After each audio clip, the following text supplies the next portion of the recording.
D, ઈ, F અને જી. આ જો હું તમને કહી દઉં કે કરશો જાતે, કરજો ને, હાલો ને. આટલો ભાગ નથી, કેટલું યાદ રાખજો. આટલો ભાગ એટલે આ એક અને આ બે ચોરસ વયું ગયું ને આ ત્રણ ચોરસ આટલું વયું જશે. 1 2 3 4 5 6 7 8 9. 1 2 3 4 5 6 7 8 9. ટોટલ 9 ચોરસ છે, એમાંથી 1 2 ને 3 આટલો ભાગ કટકટ નાખ્યો છે. તો બાકીના ભાગનું સેન્ટર ઓફ માસ ઘણી રીતે થશે. તમને જી અનુકૂળ આવી 1 2 3 4 5 6 જી રીતે તમને અનુકૂળ આવી રીતે કરજો. જવાબ લખી દઉં છું. RCM નો ગણાવીશ નહીં, હવે આવડવું જોઈએ.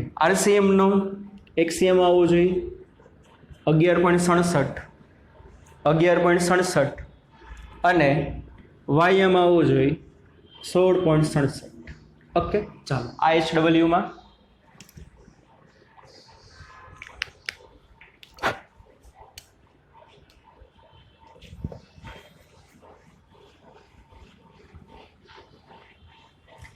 ધારો કે તમારો રખો રકમ, ધારો કે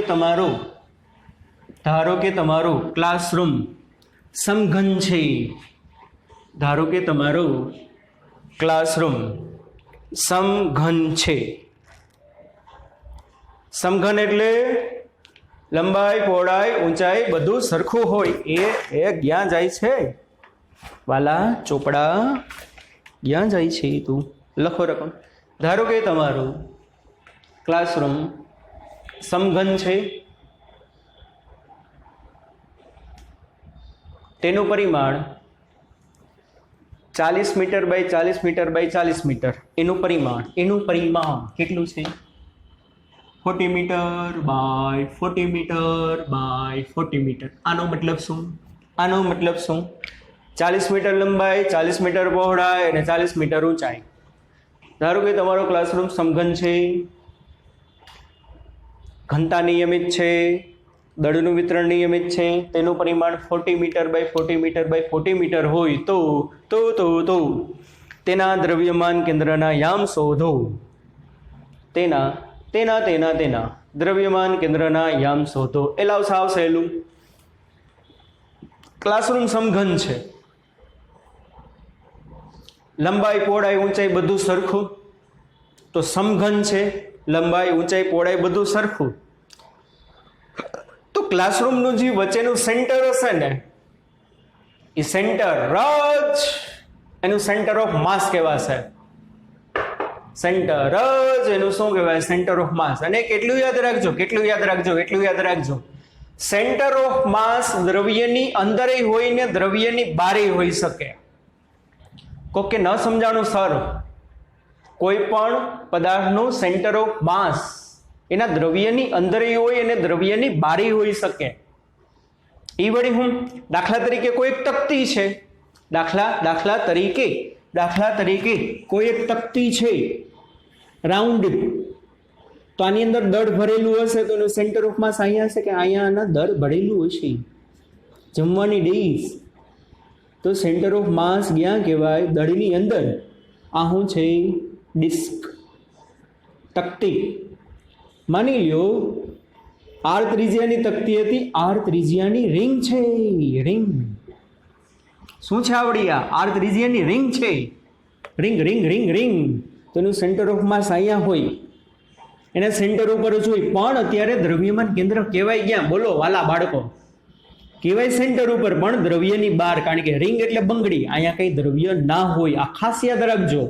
કોઈ પણ સિસ્ટમનું દ્રવ્યમાન કેન્દ્ર મે બી એના દ્રવ્યની અંદરે હોય અને દ્રવ્યની બારે હોય.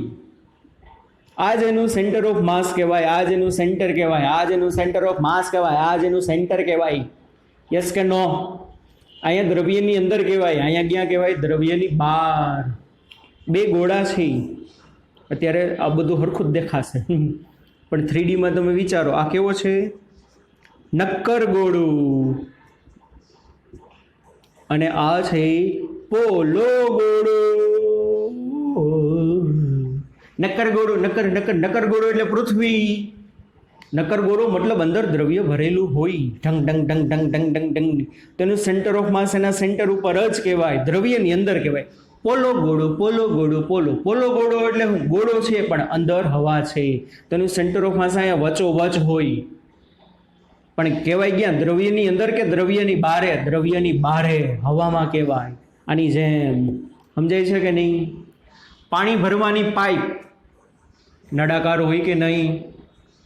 પાણી ભરવાની પાઇપ નળી કઈ નળાકાર હોય કે નહીં? એનું સેન્ટર ઓફ માસ અહીંયા વચોવચ કહેવાય.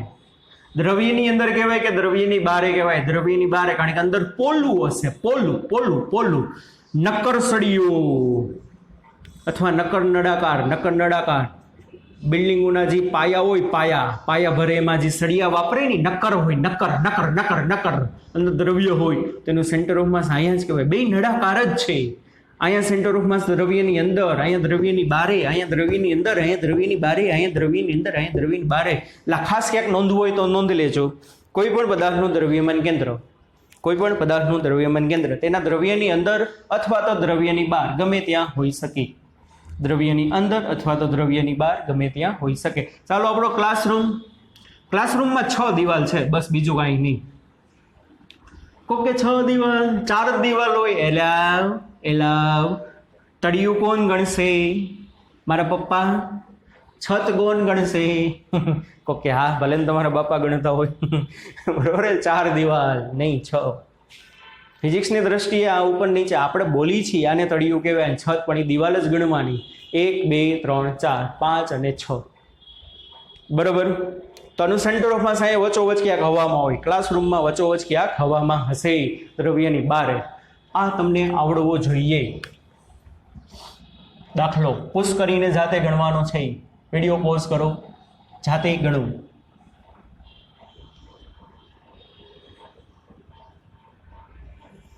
ક્યુબિક સમઘન, સમનો ઘન, કોનો ઘન? સમનો ઘન. ચાલો આ સમઘન તો કે યાસ ક્લાસરૂમ. આ એક્સ, આ વાય, આ ઝેડ. 40 by 40 by 40.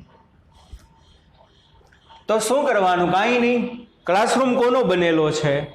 6 ચોરસનો એવું કહી શકાય, સિમ્પલ. બીજું કાંઈ નહીં. ક્લાસરૂમ કોનો બનેલો કહેવાય? 6 ચોરસનો બનેલો કહેવાય કે નહીં? કે નથી ખબર પડતી મારા વાલા બાળકો? ક્લાસરૂમ 6 ચોરસનો બનેલો કહેવાય. 1 2 3 4 5 અને 6. બસ કાંઈ નહીં. દળનું વિતરણ નિયમિત છે તો 6 ચોરસના દળ સરખા. કારણ કે પરિમાણ સરખું છે. 40 બાય 40 બાય 40. તમને અત્યારે આ જે દિવાલ દેખાય છે, દિવાલ કેટલાની હશે? 40 મીટર ઊંચી, 40 મીટર પહોળી. આ સાઈડની દિવાલ 40 મીટર ઊંચી, 40 મીટર લંબાઈની. નીચેનું તળિયું 40 મીટર પહોળું, 40 મીટર લંબાઈ. એટલે બધાના પરિમાણ સરખા, એટલે બધાના દળ સરખા જ હશે. તો તમારે શું કરવાનું? બધાના સેન્ટરના આમ ગોતવાના.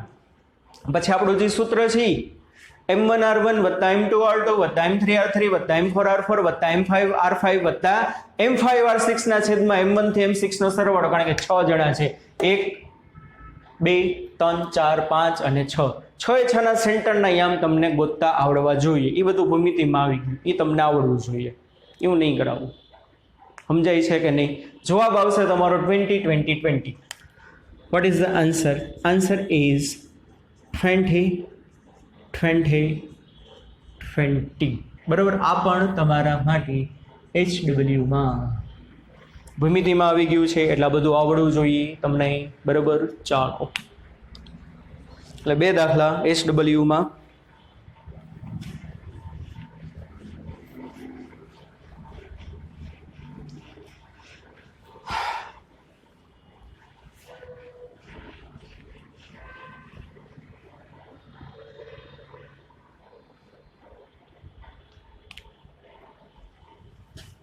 મસ્ત દાખલો છે.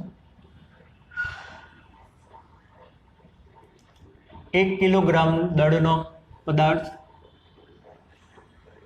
આ બીજો પણ 1 કિલોગ્રામ દળનો પદાર્થ. આવડો આ પદાર્થ છે, એનો વેગ આ દિશામાં છે. આ પદાર્થ આમ જાય છે. 5 મીટર પર સેકન્ડના વેગથી એક શખ્સ સાથે 37ના એંગલે આવડો આ પદાર્થ આમ જાય છે, આમ જાય છે, બે પદાર્થ બરાબર આમ ગતિ કરે છે. સેકન્ડ બોડી છે એની વેલોસિટી થોડું તીર નાનું કરી નાખું, બહુ લાંબા તીર ના કરાય. 10 મીટર પર second with respect to x 37 degree. કેટલું? 37 ડિગ્રી. તમારે શું કરવાનું છે? તમારે કરવાનું છે find the velocity of center of mass. દ્રવ્યમાન કેન્દ્રનો વેગ કેટલો? કેવી રીતે મળે યાર? આ વહેલું છે. દ્રવ્યમાન કેન્દ્રનો વેગ ગોતવાનો છે. આપણે આગળ સૂત્ર છે, આવી ગયું હતું. શું આવી ગયું હતું વાલા બાળકો? VCM બરાબર m1 v1 સદિશ પ્લસ m2 v2 સદિશ બાય m1 પ્લસ m2. આનો એક્સિયામ શું થાય? દ્રવ્યમાન કેન્દ્રનો એક્સિયામ VCM x બરાબર m1 v1x m2 v2x by m1 plus m2. Yes કે નો? એવી રીતે વાયામ કાંઈ નહીં. તો હાલો આના એક્સ અને વાયામ ગોતી ગયો. પહેલો પદાર્થ આ દિશામાં જાય છે 37ના ખૂણે એક શખ્સ સાથે. આ એનો એક્સ. યસ કે નો? તો કે યસ સર. આ એનો વાય. એક્સ દિશામાં વેગ કેટલો હશે? 5 cos 37 અને એંગલ કાં 37 અને 53 જ આપશે. તમને મોઢે આપણે લોક ટેબલની જરૂર જ ના પડે.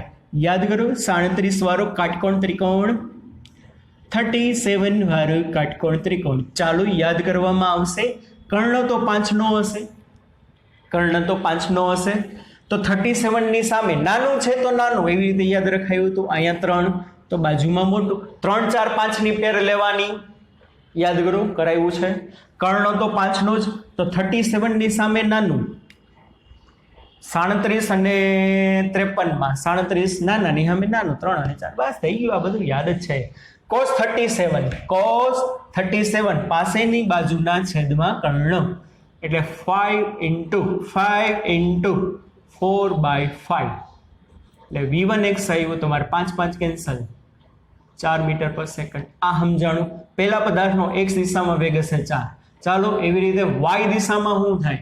5 sin 37 is equal to 5 sin 37 એટલે સામેની બાજુના છેદમાં કર્ણ 3/5. પાંચડો ઉડી જાય એટલે 3 મીટર પર સેકન્ડ. આ શું આવ્યું? v1y. પેલા પદાર્થનો y દિશામાં વેગ. ચાલો એવી રીતે અહીંયા ગોતો. અહીંયા સાવ સહેલું છે વાલા બાળકો. આ 10 છે. એક સારે એંગલ 37 નો એટલે આ શું થાય? આ 10 cos 37 એટલે પાબાના છેદમાં કર્ણ, નિયરર અપોન હાઇપોટેનિયસ 4/5 એટલે 5 દુ 10 ને 2 8 મીટર પર સેકન્ડ. આ શું થશે? v2x. બીજા કણનો x દિશામાં વેગ. ચાલો અહીંયા શું થાય? ઋણ y છે એટલે માઇનસ 10 sin 37 ઓકે ભાઈ. 10 sin 37 એટલે 3/5. 5 દુ ને 10 એટલે -6 મીટર પર second. What is this? v2y. બીજા કણનો y દિશાનો વેગ મળી ગયા. બસ હવે સૂત્રમાં ખાલી વેલ્યુ જ મૂકવાની છે. ચાલુ. દ્રવ્યમાન કેન્દ્રના વેગનો એક્સિયામ m1 એટલે પહેલાનું દળ 1 એને ગુણ્યા પહેલાનો x દિશામાં વેગ 4 વત્તા બીજાનું દળ 1 બીજાનો x દિશામાં વેગ 8 છેદમાં બે દળનો સરવાળો. રેવડી કે નહીં? તો કે હા. 4 ગુણ્યા 1 8 ગુણ્યા 1 એટલે ઉપર થાય 4 8 8 ને 4 12 ભાગ્યા 2 એટલે 6 મીટર પર સેકન્ડ. દ્રવ્યમાન કેન્દ્રના એક્સિયમનો વેગ દ્રવ્યમાન કેન્દ્રનો એક્સિયમ નો વેગ 6 મીટર પર second. What is the vy? vy is equal to, what is the vy? m1 v1y વત્તા m2 v2y by M by નહીં અપોન ચાલો એક v1y છે 3 પહેલાનો y દિશામાં વેગ 3 આ એક v2y છે -6 ગોટ ઇટ v2y કેટલું આવશે -6 ઋણ y દિશામાં છે છેદમાં 1 + 1 ચાલો 3 વત્તા -6 3 વત્તા -6 એટલે -3 ભાગ્યા 2 -3/2 એટલે -ડોટ આવું મળી ગયું VCM નો y કમ્પોનન્ટ ચાલો તો દ્રવ્યમાન કેન્દ્રનો વેગ VCM કૌંસમાં x યામ 6 y યામ 1.5 મીટર પર સેકન્ડ મૂલ્ય જોતું હોય તો માનાંકમાં VCM બરાબર આ કરી લેવાનું જાતે 6 નો વર્ગ વત્તા -1.5 નો વર્ગ તમને એમ કે ભાઈ દ્રવ્યમાન કેન્દ્ર કેટલાના ખૂણે ગતિ કરતું હશે જો દ્રવ્યમાન કેન્દ્રનું જાતું કઈ બાજુ હશે બોલો x યામ 6 છે y યામ માઇનસ છે એટલે સેન્ટર ઓફ માસ આમ ક્યાંક જાતું હશે કે નથી સમજાતું સેન્ટર જો બેયના દળ સરખા છે તો કે યસ આ બોડી આમ જાય છે આ બોડી આમ જાય છે તો સેન્ટર ઓફ માસ આમ જાતું હશે કેમ કેટલાના વેગથી આટલાના વેગથી કારણ કે જો આ એનો xm થશે 6 આ VCM નો xm થશે 6 અને ym -1.5 છે એટલે આમ ક્યાંક ગતિ કરતું હશે સમજાય છે અને કેટલાના એંગલે આ તમારે એંગલ જોતો હોય ઘણું બધું પૂછે આમાંથી કે VCM નો વેગ કેટલો એનું મૂલ્ય કેટલું x અક્ષ સાથે કેટલાના ખૂણે ગતિ કરતું હશે તો મળી જાય શું થશે દિશા વોટ ઇઝ દિશા એટલે tan થીટા એટલે vy/vx vy એટલે 1.5 ના છેદમાં 6 1.5 એટલે 3/2 ના છેદમાં 6 એટલે 1/4 તો થીટા બરાબર આવશે tan ઇન્વર્સ 1/4 ના ખૂણે સેન્ટર ઓફ માસ x અક્ષ સાથે ગતિ કરતું હશે પણ કઈ બાજુ નીચેની બાજુ આ ખાસ યાદ રાખવાનું જો અહીંયા હકીકતમાં માઇનસ આવે પણ મેં માઇનસ લેતો નથી મેં તમને પહેલા યાદ લખાવ્યું માઇનસ લેવાનું નહીં પણ માઇનસ તો યાદ રાખવાનું નીચેની બાજુ હશે કઈ બાજુ x અક્ષ સાથે tan ઇન્વર્સ 1/4 નો ખૂણો નીચેની બાજુ હશે જો આ પ્લસ હોત તો 1/4 ગયા આવત આમ ઉપરની બાજુ આવત ઘણું બધું છે જી નીટ માટે ઘણું બધું છે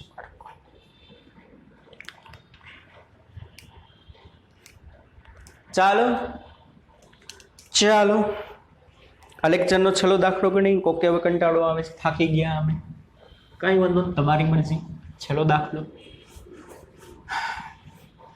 હું તો થાકીશ નહીં ભણાવી બને એટલું તમને મજા આવે તમારું સારું થાય માર્ક તમને સારા આવે એવી આપણી હંમેશા કોશિશ હશે મારો છોકરો મારું સ્કૂલનું બાળક ક્યાંય પાછળ રહેવું ન જોઈએ મેક્સિમમ આપણે એફોર્ટ કરશું મેક્સિમમ તમને દેવાની ટ્રાય કરશું કે તમને મજા જ આવે બધા કન્સેપ્ટ ક્લિયર હોય ને બાળકો તો મજા આવે બાકી કંટાળો આવે તમારા બધા કન્સેપ્ટ ક્લિયર હોય તો મજા આવે બાકી તો કંટાળો આવવાનો જ છે ચાલો મસ્ત મજાનો દાખલો છે પુલીવાળો છે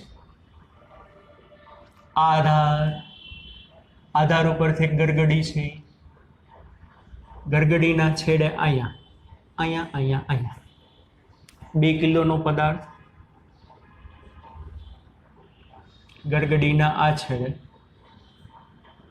1 કિલોનો પદાર્થ રેવડી ગરગડી ઘર્ષણ રહી છે તમને કીધું છે શું કીધું છે find the acceleration of centre of mass ACM ગોતવાનું છે શું ગોતવાનું છે ACM દ્રવ્યમાન કેન્દ્રનો પ્રવેગ સૂત્ર શું હતું વાલા બાળકોને યાદ કરવું પડશે MACM બરાબર M1A1 પ્લસ M2A2 આ તો કે નહીં દાખલો આપણે જોયો તો M એટલે ટોટલ દળ સિસ્ટમનું ACM અત્યારે સિસ્ટમ બે કણની બનેલી કહેવાય A1 અને A2 બસ બેના પ્રવેગ હતો અને આમાં તો મને ખબર જ છે શું મને ખબર જ છે બેના પ્રવેગ સરખા હશે પણ એકનો નીચે હશે એકનો ઉપર હશે ચાલો આના FBD દોરો તો આમાં નીચેની બાજુ કેટલું બળ mg એટલે 2g ઉપર ટેન્શન ઉપર આભાસી બળ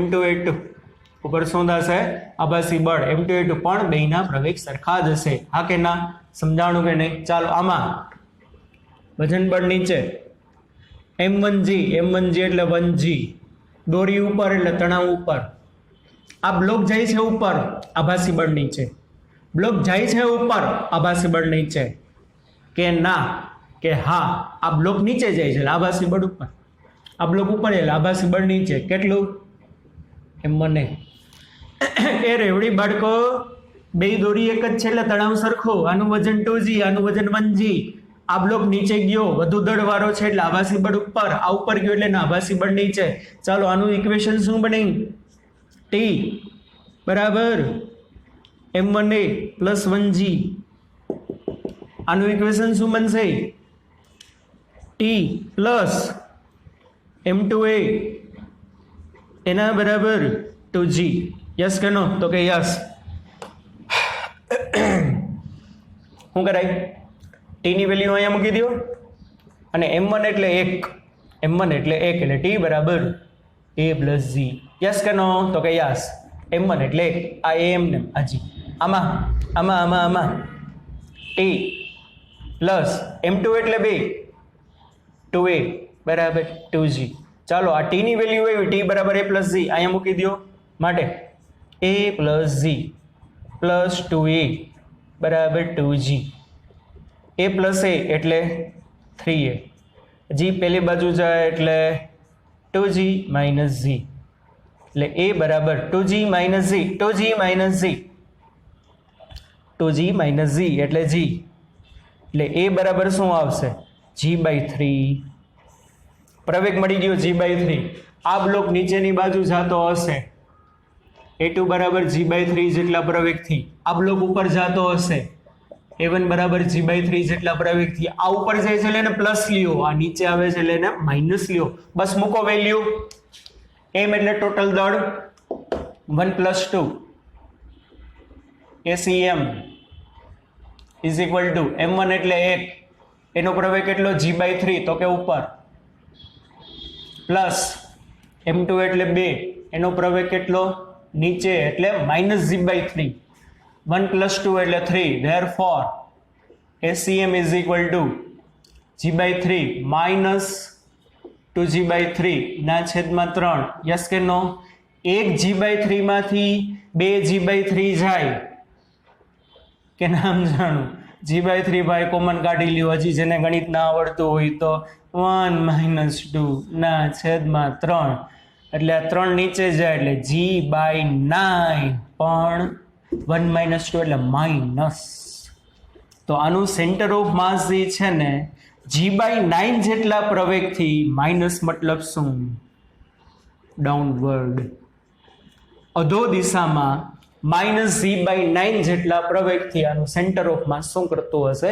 ગતિ કરતું હશે આ ટાઈપના આવી શકે દાખલા MCQ ઓકે વાલા બાળકો ચાલો આટલું રાખી નેક્સ્ટ લેક્ચરમાં સરસ મજાનું નવું શીખવાડીશ હજી આના કરતાં મજા આવે એવું કોમ્પિટિટિવ પ્યોર કોમ્પિટિટિવ લેવલ હજી આના 2 લેક્ચર જોશે હજી સેન્ટર ઓફ માસના કેટલા લેક્ચર જોશે હજી 2 મિનિમમ 2 તો હજી જોશે કદાચ હજી એક વધી જાય તો એ મને ખબર નથી ડિપેન્ડ્સ કેટલું આપણે કરીએ છીએ એમાં બરોબર એટલે કોમ્પિટિટિવમાં તમે ગયા ના અટકો જી નીટમાં બધે વાંધો આવશે નહીં ચાલો bye bye take care see you bye ધ્યાન રાખજો